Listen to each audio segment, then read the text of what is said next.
Chegou a falar que era policial e, mesmo com a chegada da polícia, continuava me segurando. Graças a Deus, tive a ajuda das pessoas. Karina ainda diz na reportagem que havia feito um boletim de ocorrência contra o ex-marido no domingo 29 de junho, ou seja, apenas 2 dias antes de Pedro ligar para Rafael e pedir auxílio. Estou em processo de separação há 3 meses. No domingo, fez um boletim de ocorrência contra Pedro, que esteve lá em casa tentando me agredir. Ele não está aceitando a separação. Esta acusação de que eu uso drogas era para tirar meus filhos de mim. Iam me colocar no carro, me dopar, tinha uma seringa lá dentro. Me levariam para a clínica, não tenho família aqui, sou de Belém, Pará, ia sumir do mapa. Os filhos que Pedro afirmou e Rafael estarem sendo maltratados e até espancados por Karina em São Paulo já estavam com ele em Macapá, quando telefonou desesperado para a clínica, como ela também detalhou na entrevista do JT. Há 2 semanas, a mãe dele me pediu para levar as crianças para Macapá e eu autorizei. Temo pela integridade dos meus filhos, que agora estão com a avó e com ele. Finaliza. A primeira entrevista na cadeia. Um dia após sua prisão, Rafael foi transferido para o Centro de Detenção Provisória, o CDP, em Pinheiros, onde ficaria por 2 longas semanas, revoltado e deprimido. Foi ali que conseguiu, pela primeira vez, permissão para gravar uma entrevista. No programa Tarde é Sua, na Rede TV, respondeu às perguntas cruciais. Houve mesmo tentativa de sequestro ou não? Por que medicamentos dopantes foram encontrados em seu carro? Usou ou não uma camiseta do DENARC, Departamento Estadual de Repressão ao Narcotráfico, para se fazer passar por um policial? O tom do começo ao fim foi de desabafo e indignação. Não houve tentativa de sequestro. Eu, em nenhum momento, tentei colocar aquela mulher à força dentro do carro. A única coisa que eu fiz foi segurar o braço dela quando começou a me agredir. Eu não sei o que se passou na cabeça dela, no momento em que me aproximei e pedi para conversar. Passa 220. Talvez por eu ser dono da clínica onde o marido dela tinha se tratado, pensou que eu tivesse ido lá para tentar interná-la também. Ficou com medo, assustada, até entendo, embora eu seja da opinião de quem não deve, não teme. Na verdade, eu só queria dizer: oi, Karina, o Pedro está me ligando e está me falando assim, assim. Eu estava sozinho com ela na rua, não representava nenhuma ameaça. Como eu ia dizer que era policial se ela já me conhecia? Era a mesma coisa que dizer que eu era o Papai Noel, não, de que eu era o Papa. Meu objetivo era perguntar: você está usando drogas? Você está namorando um policial viciado? Você está fumando crack ou usando cocaína? Você está mal, precisando de ajuda? Era só dizer: tô, não tô. Se estivesse tudo bem, ótimo. Se não, ia combinar dela me ligar para a gente conversar, deixar claro que se precisasse de tratamento, a clínica estava à disposição, que a intenção era ajudar. Nada mais que isso, mas ela voou em cima de mim, gritou que era sequestro e eu acabei apanhando de todo mundo. O curioso é que muita gente viu tudo, mas as únicas testemunhas que apresentou à polícia foram os 3 que me agrediram. Rafael não se conforma em ter ido parar na cadeia e faz seu protesto ao repórter Luiz Guerra. Você vê como são as coisas? O careca que me deu bordoada disseram que foi até convidado para posar para uma revista gay. Enquanto isso, eu que fui quase linchado na rua, estou preso. As pessoas que me agrediram, que provocaram tudo isso, estão soltas. Do protesto ao desabafo, é questão de segundos. Quando você vem para a cadeia porque cometeu um erro, tem que pagar o preço. Mas quando vai preso, pagando o preço por um crime que não cometeu, aí é diferente. Me sinto injustiçado. Tem gente cometendo crimes absurdos, roubando o nosso povo, desviando milhões dos cofres públicos. Tudo comprovado e todos impunes. Agora a Karina vai lá e me acusa disso, me acusa daquilo. Ninguém me escuta e ela nem vai presa. Me agrediu, todo mundo viu. Falam dos meus antecedentes, mas ninguém puxou a ficha dela para saber.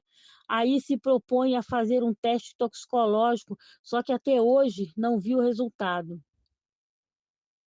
A revolta acaba em choro contido. Meu maior sofrimento aqui dentro é saber que meus filhos foram retirados de São Paulo, que estão vendo o pai dele sendo acusado de uma coisa que não cometeu. A Neuza, minha enfermeira, e o Cristiano, meu paciente, estão presos. São pessoas que não tiveram nada a ver com a situação. São inocentes. E eu, mais uma vez, sendo perseguido e injustiçado. Como pode? Página 221. Na TV, com mãos e pés algemados. Algemas não foram retirados e os pés continuaram acorrentados na TV. Ele dando entrevista algemado. Na TV, com mãos e pés algemados. Com os pés e mãos algemados diante das câmaras, Rafael decide levar seu desabafo às últimas consequências e revela tudo sobre os bastidores de sua prisão e do circo da mídia. Eu soube que jornais e revistas estamparam fotos minhas em que estava rindo e nos piores ângulos possíveis no momento da prisão. Só quero que fique bem claro que estava rindo do circo que armaram. Desde a hora em que falaram vou chamar a polícia até a hora em que pisei na delegacia, eu já sabia o que iria virar aquilo. Estava rindo de toda aquela palhaçada, da qual eu era a vítima. Já estava julgado e crucificado. Permitiam que toda a imprensa falasse com a Karina, mas eu nunca podia ser escutado. Eu me senti humilhado muitas vezes ali. Pedi para o delegado de plantão: doutor, por favor, o senhor tem autoridade para manter a porta dessa delegacia fechada e não permitir que ninguém entre. Por favor, eu tenho filhos, esposa, estou sendo acusado de uma coisa que não cometi. Vou ser preso por um crime que não pratiquei. Até provar isso, vou ficar na cadeia. Então, não me deixa ficar exposto, por favor. Aí ele me respondeu: pode deixar. Mas abriu a porta e os fotógrafos ficaram a meio metro de mim. Total desrespeito com o meu pedido e com a minha família. A humilhação, segundo Rafael, não parou por aí. Eu já estava algemado e, mesmo assim, na frente de todo mundo, esse cara me pegou pelo pescoço, me levantou pela camisa. Um abuso de autoridade, só querendo aparecer na televisão. Se quer aparecer, aparece direito. Vai prender assassino, vai prender quem está fazendo coisa que não presta, em vez de mostrar as custas de um artista preso e que a imprensa não pode ouvir. Pode escutar o outro lado, mas não pode escutar quem está sendo acusado. Ela teve o tempo todo dentro da delegacia para falar com os repórteres. Não tive nem 10 segundos. Quando eu pedia para falar, eles diziam: não, não, vamos lá, e me levavam para outro canto. Rafael chega a falar em truculência dos policiais e nisso teve uma, uma, uma testemunha no dia em que foi transferido do 5º DP da Aclimação para o CDP de Pinheiros. Ao sair da delegacia para ir até o Camburão, onde estavam mais 15 presos, os repórteres me cercaram e eu queria ser entrevistado, mas quase nem deu tempo de abrir a boca porque baixaram a porta em cima de todo mundo. O repórter Luiz Guerra, que naquele momento estendia o microfone da Rede TV em direção a Rafael, foi atingido. Fiquei com o braço todo roxo, cheio de hematomas. Não precisava nada disso, afirma. Injeções e camiseta do Denarc no carro. Injeções de Randol, Dormonide, Fenergan, substâncias dopantes, foram encontradas no carro de Rafael, no dia da abordagem, até de equipamentos imobilizantes. Isto foi o suficiente para a polícia reforçar a acusação de tentativa de sequestro. O kit dos primeiros socorros e a camiseta do Denarc complicaram a situação de Rafael. Página 223. Rafael se defende e garante que estava dentro da lei. Eu usei a viatura da clínica, natural que lá dentro houvesse tudo que é utilizado no atendimento de um dependente químico em crise, como os medicamentos e imobilizadores. inclusive com o receituário médico com a inscrição SN, se necessário. Preferi ir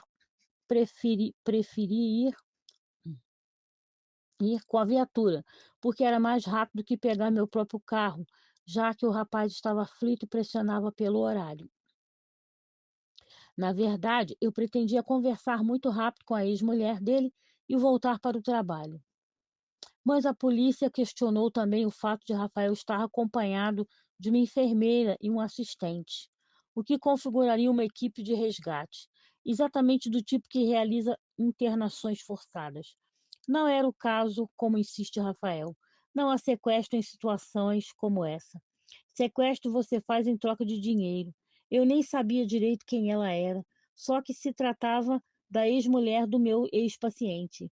Não recebi nenhum valor porque já tinha falado para ele que não era possível fazer o resgate. Não tinha como, porque sempre é preciso a assinatura dos pais ou responsáveis. E nem Pedro nem a família dela estavam em São Paulo. Já fiz resgates a pedido das famílias e é bem diferente. São necessários seguranças, enfermeiros, monitores maiores e etc. A Neuza estava de plantão naquele dia e só foi comigo porque o próprio Pedro sugeriu que a levasse junto para conversar com a Karina.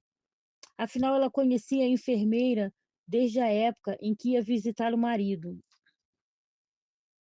em tratamento de reabilitação na minha clínica. E isso poderia facilitar a abordagem. Ele ficou internado lá de janeiro a março de 2007. Quanto ao Cristiano, nunca foi assistente de nada, apenas um paciente que estava prestes a ter alta. Um rapaz de bom coração, menino de família de Jequié, na Bahia. Naquele dia ele só queria dar uma volta e acabou atrás das grades. Um absurdo. A mãe dele fez orações e promessa para que a gente saísse da cadeia. Eu faço esse trabalho nas minhas clínicas porque eu amo. Já passei por isso e sei como é. É muito fácil as pessoas criticarem, taxarem de sequestrador. Só se eu for um sequestrador porque tiro vidas valiosas das mãos das drogas e da morte. A camiseta do DENARC, Departamento Estadual de Repressão ao Narcotráfico, foi outro problema, porque levantou suspeitas de que ele estaria se fazendo passar por um agente do órgão. Foi só um presente de um senhor que conheci no CDP em Itapecerica da Serra, quando estive preso lá, em 2005, por porte ilegal de arma. Nos reencontramos no DENARC, numa das vezes em que levei o pessoal da clínica para um curso de prevenção às drogas, como acontecia de 2 em 2 meses, de segunda a sexta-feira. Quando eu recebi o diploma de honra ao mérito do departamento por esse trabalho, ele me deu a camiseta. Nunca cheguei a usar, mas tinha um carinho especial por ela. Estava na viatura desde o dia em que ganhei e foi onde os policiais a encontraram. Aí começou toda essa confusão. Agora eu pergunto, como é que eu estaria usando a camiseta, me fazendo passar por policial, se ela foi achada dentro do carro e eu fui levado para a delegacia direto da rua? Página 224. O advogado José Vanderlei Santos, que fez a defesa de Rafael Ilha, resumiu a situação em poucas palavras. Ele jamais seria confundido com um agente. É conhecido por todos, uma figura pública. Ganhou sim uma camiseta escrito DENARC, mas não é como um uniforme das Forças Armadas. Quanto aos medicamentos, o advogado também foi objetivo. O material estava intacto, não seria usado na mulher. O Rafael só queria saber se ele desejava ser tratada, mas ela não quis conversar, não sei por qual motivo. Teve um ataque histérico. A vida na prisão, 38 homens em cela de 8. Em 2008, a prisão não era mais nenhum mistério para Rafael Ilha. Quando chegou ao CDP-1 de Pinheiros, ficaria atrás das grades pela sexta vez em 10 anos. Sabia que o dia a dia seria sofrido, cheio de privações. Como descreveu em detalhes a revista Quem? Cheguei lá só com a roupa do corpo, sem objetos de higiene pessoal, como sabonete e shampoo. Nada. Me levaram direto para o RO, regime de observação. e fiquei lá 6 dias antes de ir para o convívio com os outros presos. O RO é uma cela totalmente escura em que o preso fica durante os primeiros 10 dias. Fiquei sem ver a luz do dia por 24 horas, durante 24 horas. Às vezes, de manhã, entrava uma luzinha, daí eu via o meu cabelo na sombra. Era pesado. Além disso, tinha superlotação. Na cela cabiam 8 pessoas. Depois vieram mais 8, ficaram 16, e essas 16 viraram 38. Aí me transferiram para o convívio com os outros presos. Tive uma surpresa. Encontrei uns 50 caras que eu conhecia na época em que vivia na rua e usava drogas. Encontrei também 5 ex-pacientes meus, até me assustei ao vê-los ali. Mas eram pessoas complicadas mesmo, que vinham de famílias problemáticas. Na página 224 tem uma foto da delegacia, né? O CDP de Pinheiros, em São Paulo, onde Rafael ficaria preso por 17 dias. Centro de Detenção Provisória, Pinheiros. Página 225. Rafael teve um bom relacionamento na prisão e chegou até a dar autógrafos. No CDP-1, eu sempre fui muito bem tratado, tanto pela direção quanto pelos próprios presos. Quando cheguei, eles me arrumaram shampoo, sabonete, toalha, até que eu recebesse as minhas coisas. Em dia de visitas, dei autógrafos para algumas mães que vieram conversar comigo. Posso dizer que 95% das pessoas que estavam lá em Pinheiros eram usuários e dependentes de drogas, e 5 são marginais para valer. 5% são marginais para valer. A saudade da família doía de um lado, o chão duro para dormir e o banho frio faziam sofrer pelo outro. A água era quase gelada, tanto que saí de lá com o começo de pneumonia. E nos primeiros dias foi só água mesmo. Nessas horas é que eu pergunto onde estão os direitos humanos. Agora eu falo como cidadão. Dizer que um preso custa R$ 1.800 é mentira. O mínimo seria cada um receber 2 mudas de roupa, chinelos e um kit de higiene, inclusive com pasta de dente. Não estou defendendo nada, eu falo apenas como ser humano. Também é cruel para dormir. Na cela em que fiquei, junto dos presos comuns, havia 22 pessoas, onde normalmente só caberiam 8. Na gíria, dormíamos de valete, um de cabeça para cima, outro de cabeça para baixo. Eu dormia o tempo inteiro no chão, direto no chão. Só forrava mesmo com um ou outro cobertor. Nosso sistema penitenciário é um sistema falido. De resto, só não passou fome. Comíamos 3 vezes ao dia, café da manhã, almoço e jantar. Era um marmitex, normalmente com arroz, feijão, frango, nada demais. A comida era entregue na cela pelo pessoal da faxina, que é o responsável também por esse trabalho. Rafael aguentou tudo isso, porque fez um pedido à direção do presídio. Assim que cheguei lá, avisei que precisava passar por um médico para que me desse estabilizadores de humor, a fim de controlar minha ansiedade e também conseguir dormir. Graças a Deus fui atendido. Página 225. Clínicas interditadas e candidatura cassada. Enquanto Rafael amargava seus dias atrás das grades, do lado de fora, a situação também não estava nada fácil.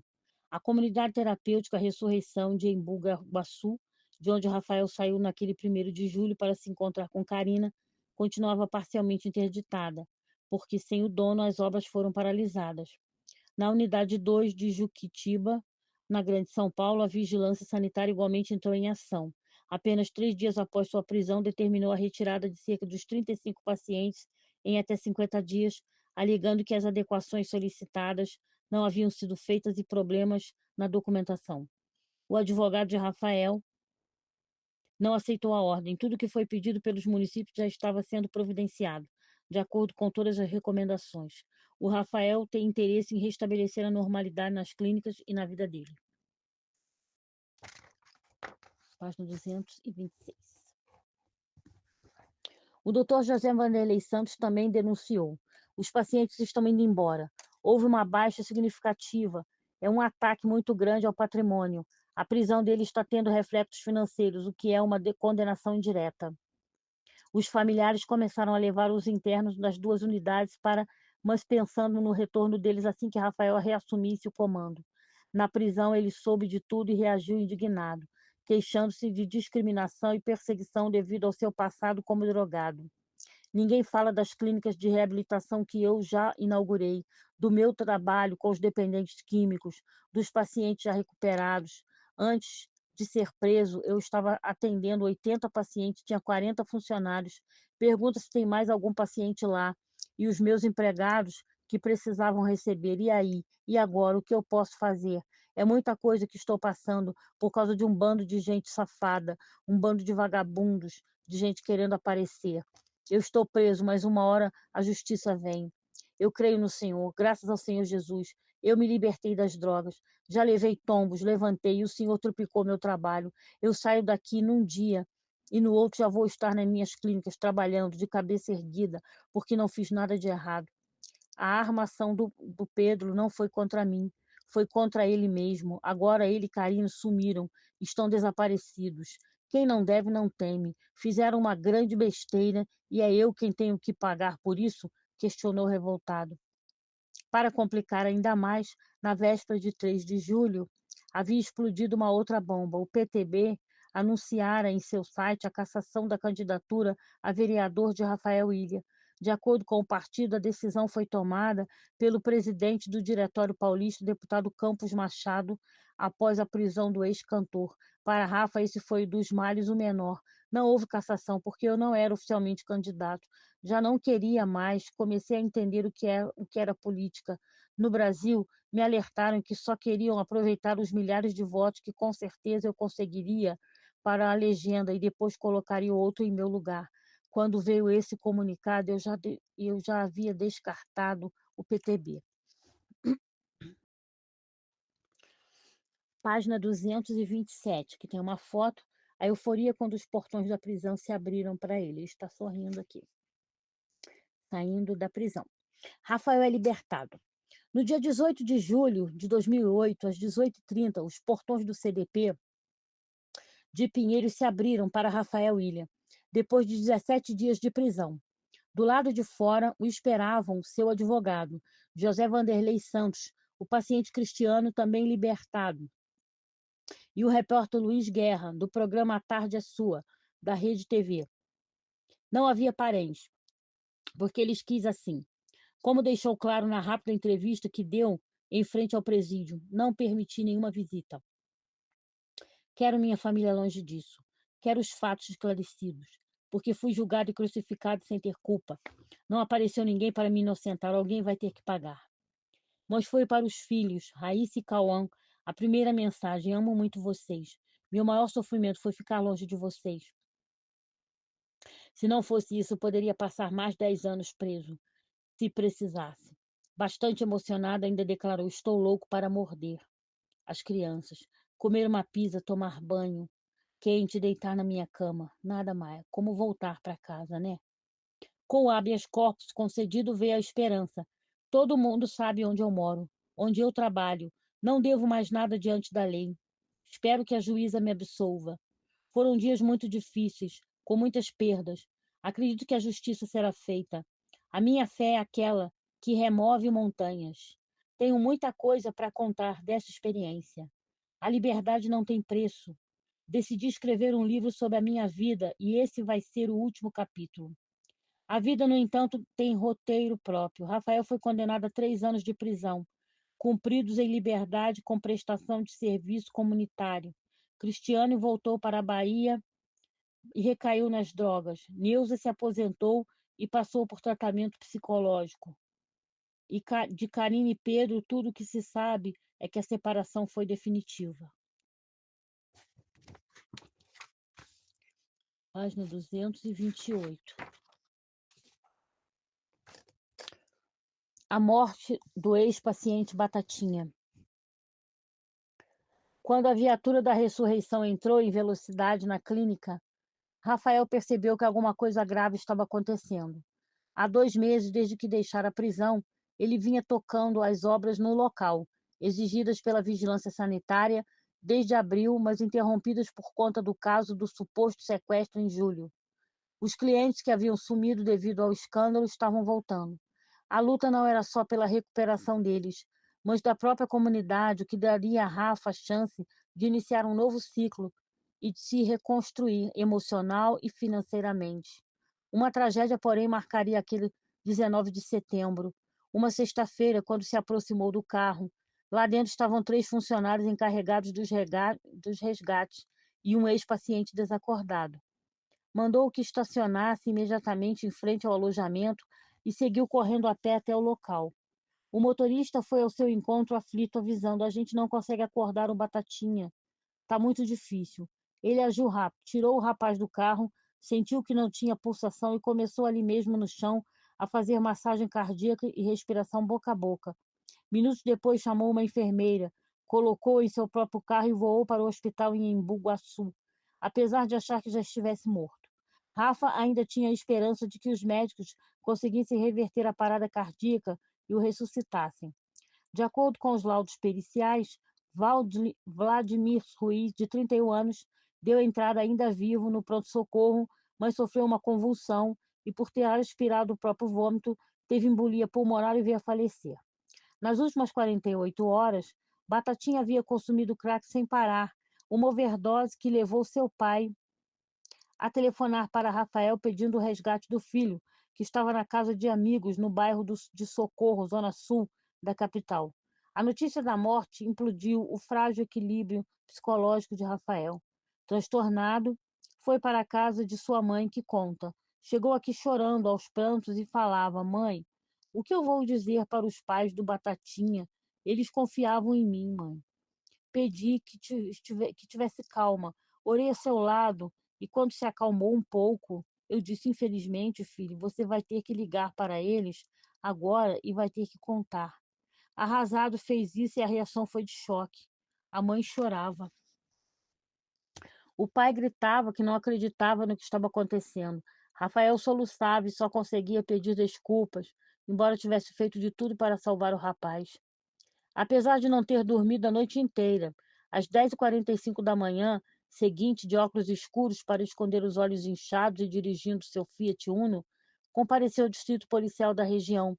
Sem condições de falar com a imprensa, deu uma única declaração: "É um dia de muita tristeza." Em seguida, entrou para prestar depoimento. Durante 2 horas, ao delegado Leonardo Piglionico, relatou que ele e Batatinha tornaram-se amigos nos 11 meses, entre idas e vindas, e que esteve internado em sua clínica, onde havia recebido alta em maio, apenas 6 meses antes de sofrer a recaída que o levou à morte. Deixou claro no inquérito que o ex-paciente não chegou a entrar na clínica, que a tentativa de socorro foi feita diante dos portões e que não houve administração de medicamentos, o que seria confirmado através dos exames realizados pelo Instituto Médico Legal. Ficou provado que ele não tinha nenhuma responsabilidade no caso, mas nem isso serviu de consolo, como revela Sílvia.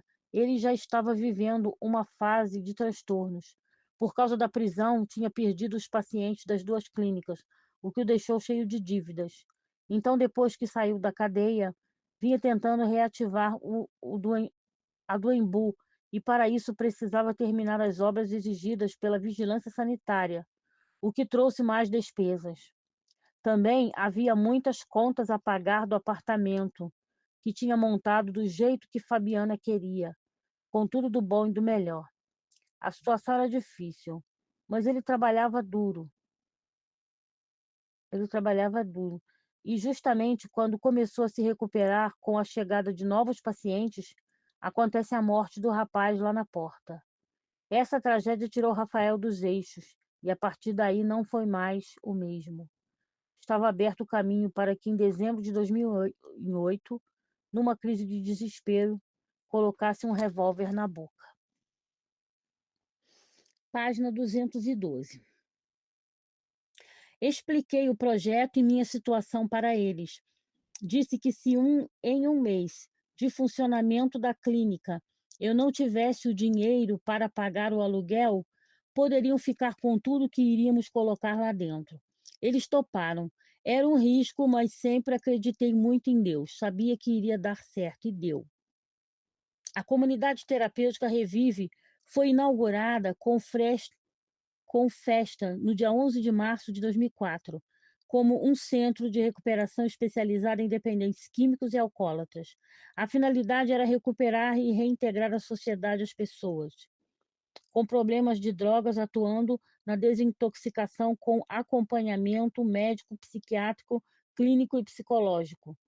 Rafael Ilha virou notícia novamente.